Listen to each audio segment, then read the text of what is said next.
Хакасиядағы шаяшылар тұрузы шейт авторларына өскірер бөгіна 2014 жылды литература лагерін түстіп алған. Ол культура министерствосынан хабазинан шайғы сай асқы саймандағы шуғар хүтю алды әртші. Бүл хостелінен пазы пастып шытқан ұлысты саблық поэт, драматург Михаил Кельчичаковтан түренчерінді өзін жығатып шеп алғанар. Россияның писательдер біргізінің арылысшылары шейтшоны сөстеріні строкаларының рифмаларға епте келістірі салып одырарға үгіретканар, шетпестерін түзетканар. Тен пырғын шаяшыларға да амғы олықстардан үгірен жанема пыр, олардың сағыстары шапсық. Мандық балғылыз хайзада сарина уға тұзылық. Ол тоғыстың салтырын шет авторларының үзінчі шендізінде көрерге шәрер. Ол шыл тозылшытсы үкі тілінен сығарыл парар. Андары кырырлары тадыртының пасчатхан Сагатаев Алексей, Карина Кулумаева, пазы Сачакова Лина.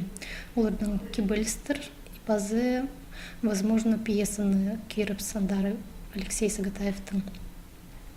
Ну вот Карим Аул Пасеевстың мағат хакас чонның легендаларын ол кирбалшы чоқты. Вот ходит иди күсші.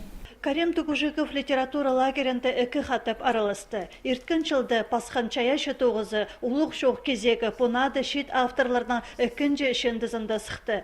Аның пасқы накендінің пастағы шардығын зар 6 кізінің кебілістері пазы шоқтыр үзіктері керіл барғанар.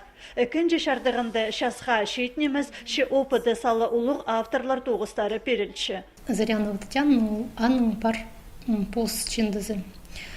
Мағат кебілістер, мағат алчылараны. Пазы пыстыңна автор, вот ол пісері кіргін түгетшілді ағылғын пост кебілістерінің. Романенко Владимир. Шет авторларынан шендізі постан шаяшызын қығырғышыларға көст берер шақсы ондай. Ол 300 саныр сығарылған. Оларының шарымы библиотекалар же тарыдылып барған.